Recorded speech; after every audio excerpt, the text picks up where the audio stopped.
Hey everybody, welcome back to the basement. Welcome back to the channel. Today we are going to be checking out another MTH Premier locomotive. It comes in a big purple box like this, and it's right behind me. This is a Berkshire locomotive. This is the Wheeling and Lake Erie Berk. It's got Protosound 3 and whistle steam. We're going to check it out right here on Chris's Trains and Things. All right, everybody, so this is item number 203806-1, and this is a Protosound 3 locomotive from MTH. This would have been released a few years ago when the last run of Protosound 3 Berks came out, because this does in fact feature that whistle steam technology that MTH is beginning to put into their steam locomotives, and they have been for the last couple of years, finally catching up with Lionel. But this is a really unique version. This is the Wheeling and Lake Erie version. Now, again, this is not my locomotive. This is my buddy Chris from the Lower Susquehanna Valley Modular Railroad Club.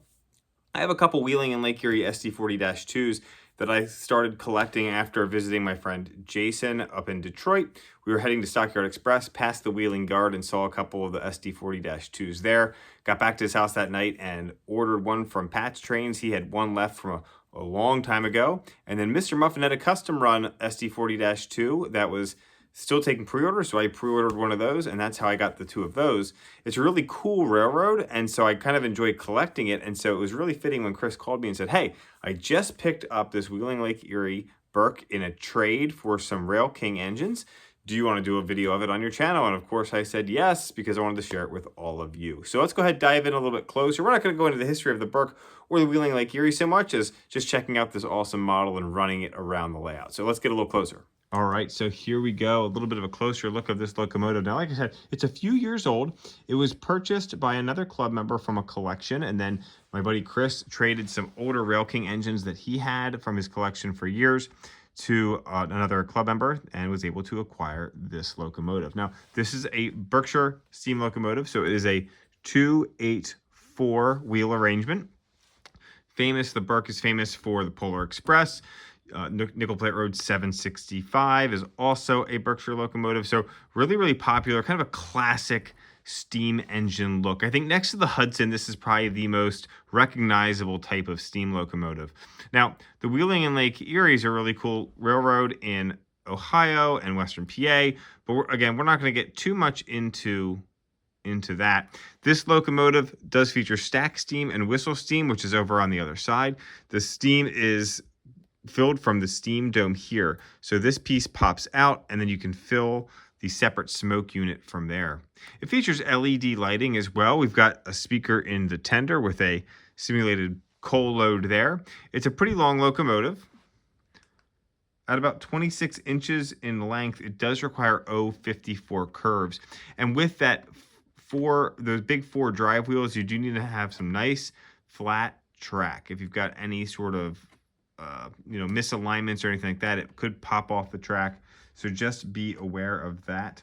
It features some cab detailing as well and a flickering firebox.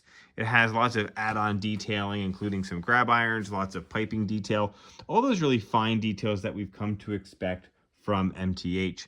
There's a drop plate between the cab and the tender, as well as some cab curtains. Again, some of those finer details that we find on MTH locomotives.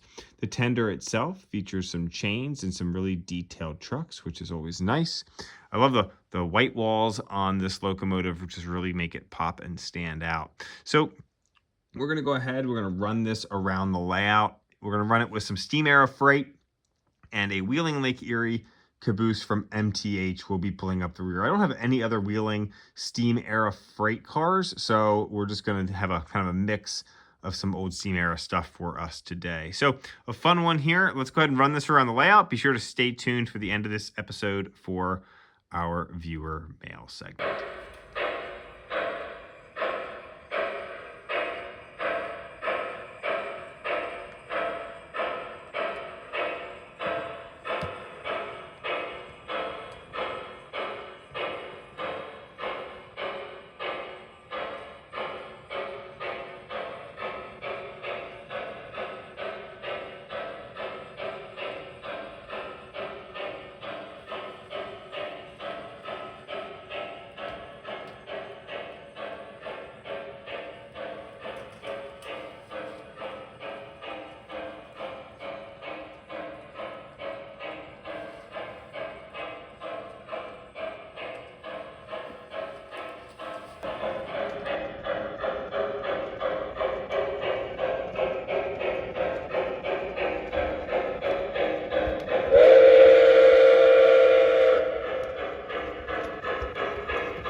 is time for viewer mail.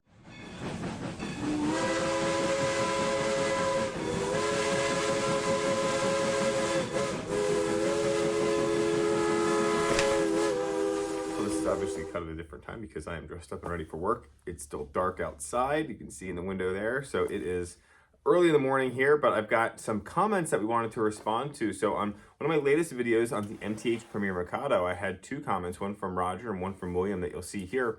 And these comments were about the comment I made of DCS gremlins that I have had on my layout. Basically, it's not so much an issue, an MTH issue, so much as it is a me issue. When I designed and built my layout, I really was doing it for Legacy because that's all I had run at the time. Legacy is very easy to wire. You just connect the ground wire from your transformer into the Legacy base, and that signal goes out through the air. It's pretty straightforward. As long as you're within range of the antenna, you're going to be good to go.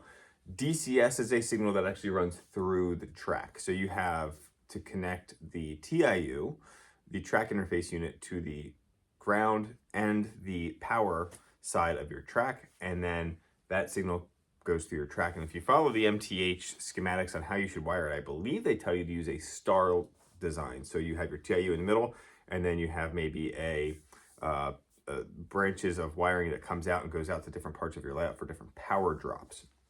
You could use a terminal block for that also. And then you would have isolated blocks within your track where you actually cut the center rail between blocks, and there's a power drop between each one, and that way the signal doesn't get interrupted. I don't have any of that on my layout. I don't have any power blocks other than just each loop being its own power block on my layout.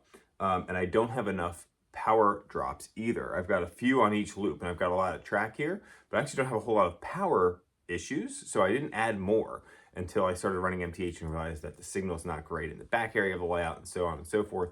So I had to kind of get underneath the tunnel and add some more power drops, and it's just a bit of a pain. So if I could go back again and do this, I would probably go back and do a power drop every 6 to 8 feet along my track plan and wire that up a little bit nicer, and then add some isolated power blocks. I'm probably not going to be able to go back and do exactly that, but I have added some more power drops. My inner loop, the DCS, works pretty well. Outer loop is hit or miss, and it definitely does not work when there's Lionel engines on the same loop of track, which is interesting. I can run Lionel on my outer loop and MTH on my inner loop, usually without a problem. The other issue I have is my MTH remote. My DCS remote, if it just gets bumped slightly, it completely shuts off, which is really just annoying because when you start it back up, the engine speed is back to a speed step of 0. So if you do anything like blow the whistle or try to change the speed, those engines all slow down. So that's just annoying. I wish I had a better one.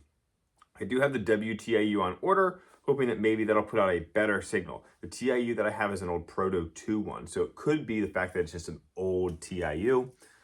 Time will tell. So anyway, I hope that answers your questions, guys. And if anybody else has questions about why DCS doesn't like my layout, that would be the reason why. If you have a question, a comment, or you want to share a photo or video from your layout, shoot us an email at CTATViewerMail@gmail.com, and we can get yours featured on one of our next videos. Thanks, everybody. Have an awesome day.